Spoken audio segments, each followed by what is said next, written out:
الحمد لله وكفى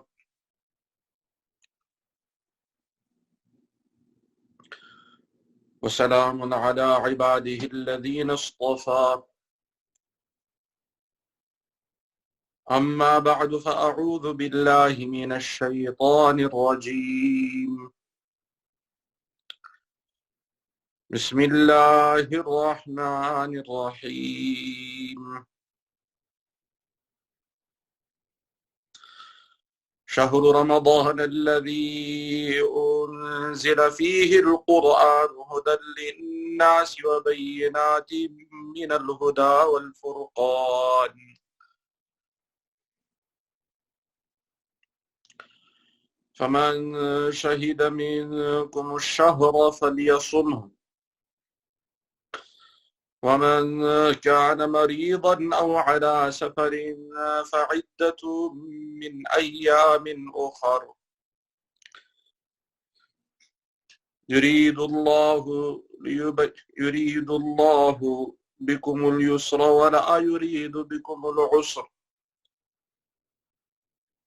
ولتكملوا العدة ولتكبروا الله على ما هداكم ولعلكم تشكرون صدق الله العظيم.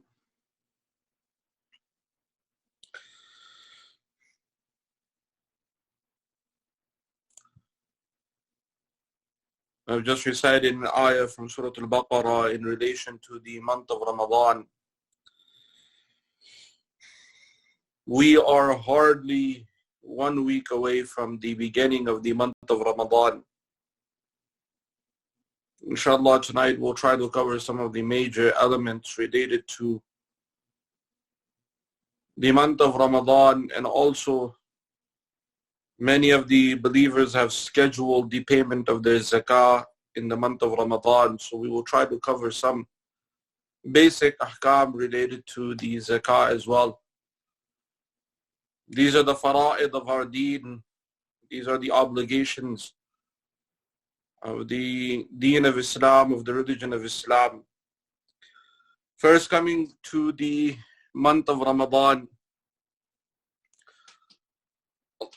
Allah subhanahu wa ta'ala tells us in Surah Al-Baqarah, Ya ayyuhalladhina amanu kutiba alaykum as-siyam, that all those of you who believe, fasting has been prescribed upon you. It has been made fard upon you. Kama kutiba ala alladhina min qablikum, as it was prescribed and made a farida, an obligation on those who came before you. لَعَلَّكُمْ تَتَّقُونَ, that you may get taqwa, you may gain taqwa. أَيَّامًا مَعْدُودَاتٍ, for some numbered days or a few numbered days. These numbered days are the month of Ramadan, which begins from the sighting of the moon. Allah subhanahu wa ta'ala tells us, فَمَنْ شَهِدَ مِنْكُمُ الشَّهْرِ فَلْيَصُمْهُ, whosoever witnesses the month from amongst you, then fast. Start fasting. A few points need to be made very clear is that the moon does not need to be sighted by everyone. Even if one person who is trustworthy and he is an expert and he knows how to sight the moon, where to sight the moon, then his shahada can be accepted. His witness is to be taken. Even in the words of this ayah, faman, then whosoever shahida, witnesses, even if it's one person here, singular, minkum, from amongst you. So even if one person witnesses it and he is able to be a trustworthy person, فَلْيَصُمْهُ, then fast. The fasting is from the break of dawn till sunset. This is the fasting time. وَمَنْ كَانَ مَرِيضًا أَوْ عَلَى سَفَرٍ, so fasting in the month of Ramadan is from the break of dawn till sunset. We're not allowed to eat anything. We're not allowed to drink anything. We're not allowed to have anything that has the taste of food. It should be avoided. For example, something like toothpaste, if it has taste, It can go to the throat. It can reach the throat. This should be avoided. Other things that have the taste of food, we should avoid it to be getting into the throat or reaching the throat. So food and drinks, and also staying away from all types of shahwat and desires.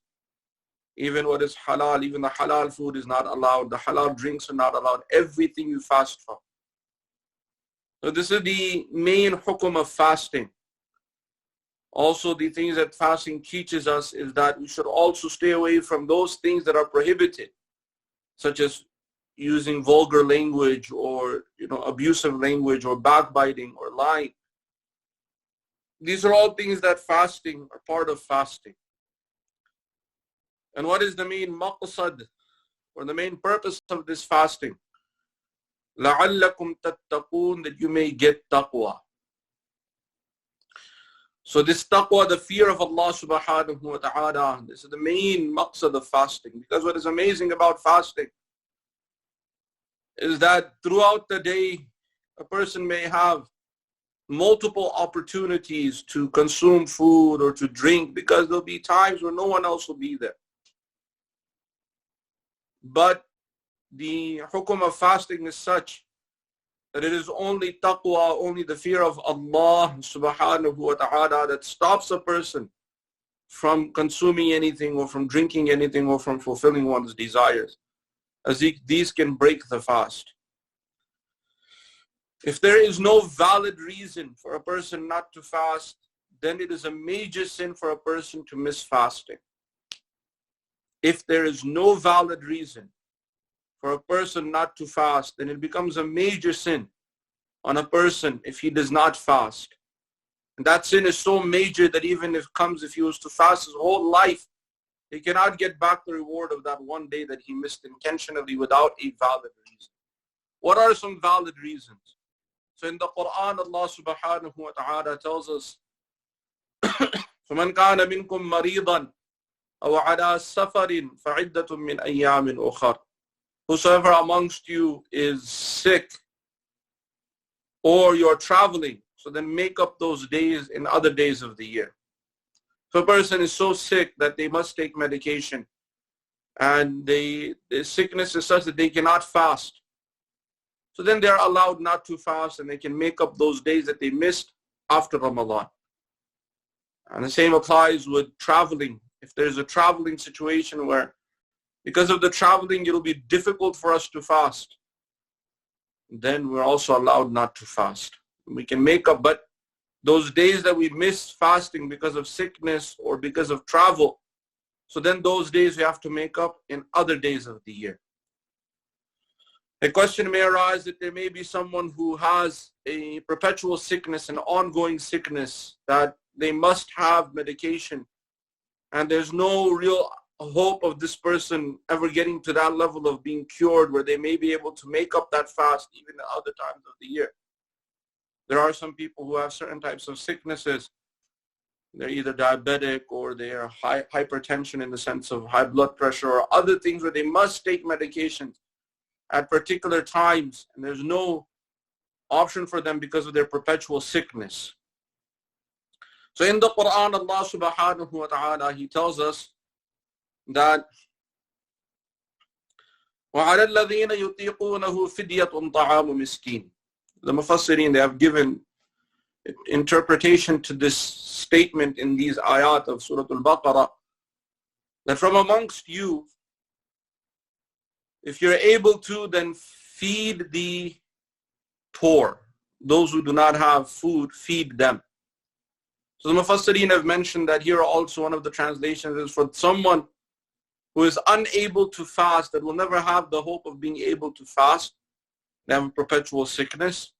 So they can feed a poor person for every day of fasting that they missed, which is basically for the month of Ramadan. And a poor person here being a Muslim who is to fast in the month of Ramadan. So when we're fasting, we have 2 meals in the day. You have suhoor in the morning and you have iftar at night. So for every day that we miss, we should feed a poor person these 2 meals. So there are different scenarios on how to do that. You can just feed one poor person for the whole of Ramadan. You can just feed 60 poor people. And again, This will be after the month of Ramadan. You will make up that calculation and feed that many poor people.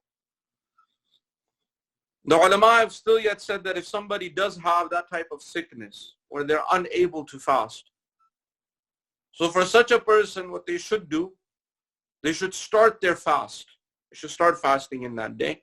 And when the time comes that they have to take their medication, then they should break their fast. Or they become so sick because of the fasting that now they realize they cannot take it anymore, then they should break their fast.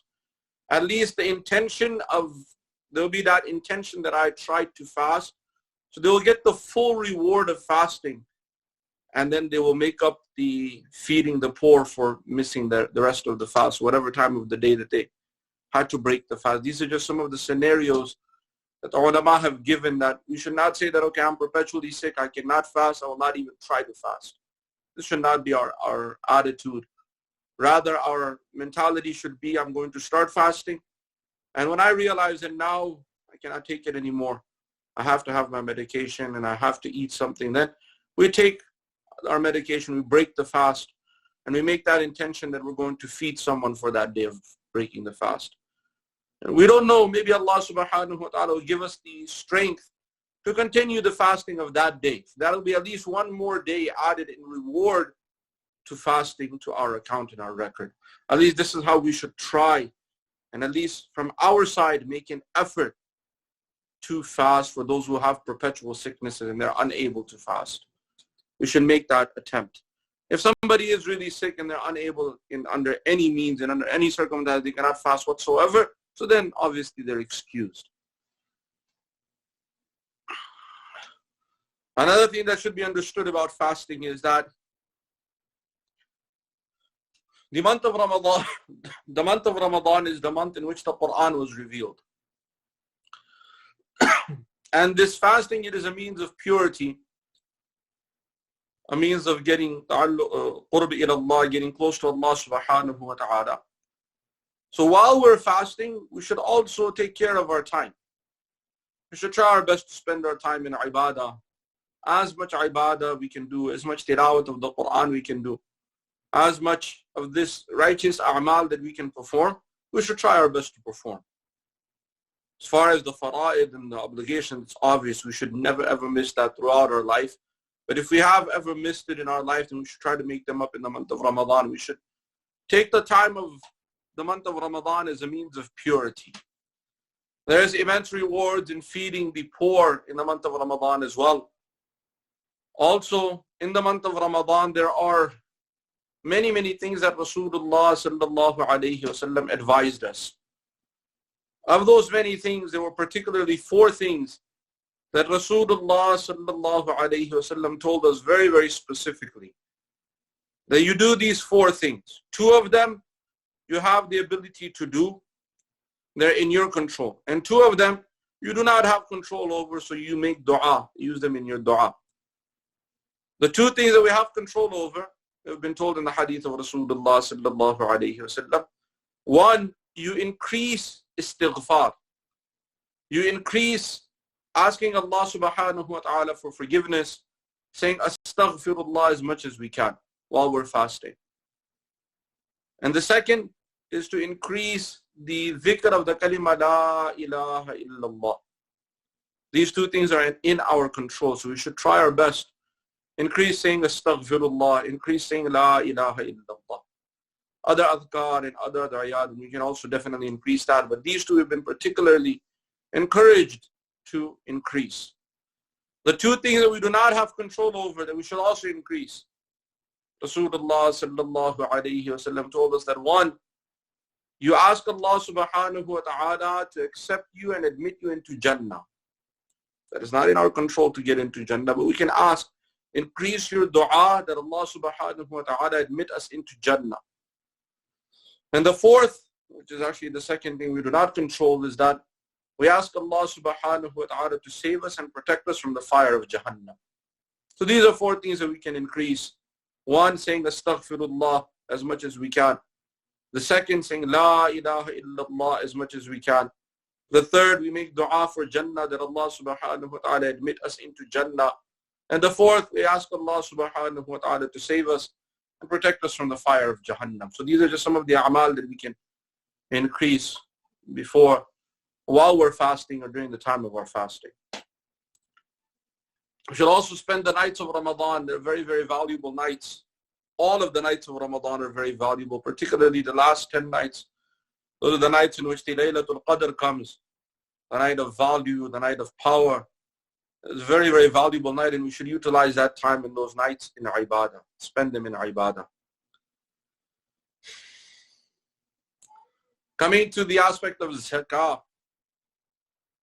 should be understood also that zakah is also a means of purity. And that is why many of the Muslim ummah, much of the Muslim ummah, they try and give their zakah in the month of Ramadan.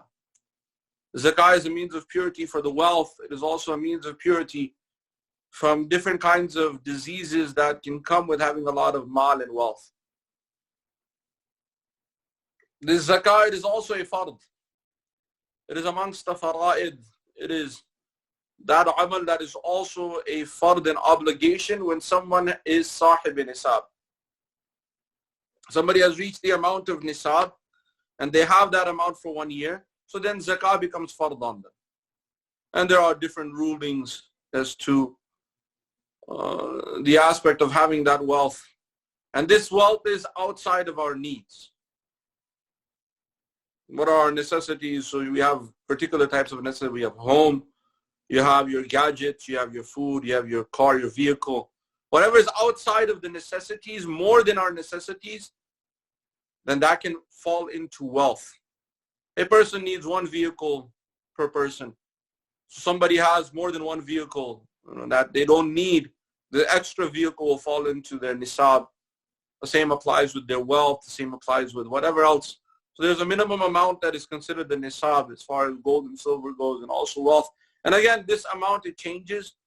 But what the fuqaha have said is you take the minimum amount. Nowadays, silver is of a much less value than gold. Gold has been going up recently, but silver is of much less value as far as the value of silver. And in nisab, it's a very small amount. So someone who has that amount, it changes every day, but it's around $400 or $500 for 1 year. And they have that amount, and more than that, above that, they're sahib nisab. That is also having that savings, not the necessities, but the savings. And that necessities will be calculated in difference in every society. So once you have that amount beyond your necessity, you're sahib nisab and you have to give zakah. Okay. If you do not give zakah, it's a major sin. And that sin, Allah subhanahu wa ta'ala will take that wealth on the Day of Judgment and have it turned into a type of snake branded in the fire of Jahannam. That snake will wrap around a person and even bite them on their face. Allah subhanahu wa ta'ala even mentioned in the Quran regarding those that hoard wealth or take wealth. And again, those ayat are for those who do not give zakah. Allah subhanahu wa ta'ala tells us, وَالَّذِينَ يَكْنِزُونَ الذَّهَبَ وَالَّذِينَ يَكْنِزُونَ الذَّهَبَ وَالْفِضَّةَ وَلَا يُنْفِقُونَهَا فِي سَبِيلِ اللَّهِ فَبَشِّرْهُم بِعَذَابٍ أَلِيمٍ يَوْمَ يُحْمَى عَلَيْهَا فِي نَارِ جَهَنَّمَ فَتُقْوَى بِهَا جِبَاهُهُمْ وَجُنُوبُهُمْ وَظُهُورُهُم. So those who hoard the wealth and do not spend it for the sake of Allah subhanahu wa ta'ala, so for them there is the announcement of a very, very painful adab. That wealth will be melted and heated in the fire of Jahannam. And this person will be branded on their forehead and on their sides and on their backs. And they'll be told, هَذَا مَا كَنَزْتُمْ لِأَنفُسِكُمْ فَذُوقُوا مَا كُنْتُمْ تَكْنِزُونَ. So this is the wealth that you hoarded for yourself. Now taste the value of your wealth because you did not spend it for the sake of Allah subhanahu wa ta'ala. Zakah is a fard. And it must be given, at least in the time span of 1 year. That is also one of the wisdoms behind why majority of the Muslims do it in the month of Ramadan. They give their zakah in the month of Ramadan because they can calculate that time of 1 year. So this should also be taken care of, and we should be very, very careful and very particular with our zakah. In many cultures, in different cultures, there are also women, they have their own gold and their own jewelry, and that jewelry is outside of necessity. So if that jewelry is also to the level of nisab, then we have to calculate that and add that to also the portion of giving in the zakah. Zakah is 2.5% of the wealth that is beyond our necessity. There are those that are eligible for zakah. So Allah subhanahu wa ta'ala has given the list in the Quran, and also you can find in the ahadith of Rasulullah sallallahu alayhi wa sallam, the list of those that are eligible. إنما الصدقات للفقراء والمساكين والعاملين عليها والمؤلفة قلوبهم وفي الرقاب. The sadaqat in here being zakah for the fuqara and the masakin, those that are very, very poor and homeless. And then there's a list of all those categories of people who are eligible for zakah. Zakah cannot be given to the building of a masjid or for the building of an institution, as zakah funds are not for that. This zakah is particularly to take care of those in the society that are extremely in need. So these are just some of the related aspects to zakah. And this is the time also we should consider, we should do our calculation. Calculation should be done regarding our wealth, and we have to be very meticulous in our calculation. We should not just take it lightly that I think it's this much and that's it. No, one should be very clear that I have this amount, this is how much is my total amount, 2.5% is this much, and that is what should be given. For those who have certain assets that are not fixed, they fluctuate throughout time, such as stocks or markets or financial instruments, then the day on which we're calculating our zakah on that, or we're giving our zakah, the day that we're giving the zakah, we should take the value of those assets on that day and then give zakah based on that value, that this is the particular day I fixed to give my zakah, my assets worth is this much, this is what I'll be giving 2.5% of that also. These are just some of the very, very basic elements related to fasting and zakah. So those who are not careful with these ahkam, there are major sins and great punishment for not being careful in taking care of these ahkam. And this is not just particular to the Muslims, the nations of the past also, they were given this hukum of zakah. In multiple places in the Quran, Allah subhanahu wa ta'ala mentions, even the Anbiya alayhim as-salam, the prophets and messengers of the past, they were also commanded to give zakah, to establish salah and to give zakah. So these ahkam are also universal to other adyan and other religions as well. These are just few words about fasting and about zakah. Inshallah, we will continue this halaqa, inshallah, in the month of Ramadan as well. And this is a very unique situation we're facing. And this year will be a very, very unique Ramadan. Many a times we have desires in our lives that we want to have personal time with Allah subhanahu wa ta'ala, especially in the month of Ramadan. And because of many a times our involvement in the Masjid, we go there for iftar and we're there for the Taraweeh, and many times we don't get that time to have that very personal time with Allah subhanahu wa ta'ala. So this Ramadan, this may be a great opportunity for us to have very personal time, one-on-one time with Allah subhanahu wa ta'ala. As we may not have the iftar parties in the Masjid, or we will not have many ibadat in the Masjid because of the COVID-19, this coronavirus that is spread. And because of this, the Masjid have been closed down, and we have a chance to have this personal one-on-one time with Allah subhanahu wa ta'ala. So we should try our best to take care of that time and spend this time wisely. We should not waste this time. Maybe this was one of the wisdoms behind why Allah subhanahu wa ta'ala brought this at this particular time, that we may be able to have very personal time with Allah subhanahu wa ta'ala. So we should try to increase our a'mal. If we are in the habit of doing certain good deeds in the month of Ramadan, this particular Ramadan, we should try to increase those a'mal, increase those good deeds as much as we can. May Allah subhanahu wa ta'ala give all of us the tawfiq to practice His deen. وَمَا عَلَيْنَا إِلَّا الْبَلَاغُ. Alhamdulillahi Rabbil Alameen. والصلاة والسلام على سيد المرسلين وعلى آله وأصحابه أجمعين. ربنا تقبل منا إنك أنت السميع العليم وتب علينا إنك أنت التواب الرحيم. اللهم إنا نسألك الهدى والتقى والعفاف والغنى. اللهم إنا نسألك رضاك والعفو والعافية والمعافاة الدائمة في الدين والدنيا والآخرة. اللهم اهدنا واهد بنا واجعلنا سببا لمن اهتدى. ربنا آتنا في الدنيا حسنة وفي الآخرة حسنة وقنا عذاب النار. سبحان ربك رب العزة عما يصفون وسلام على المرسلين والحمد لله رب العالمين.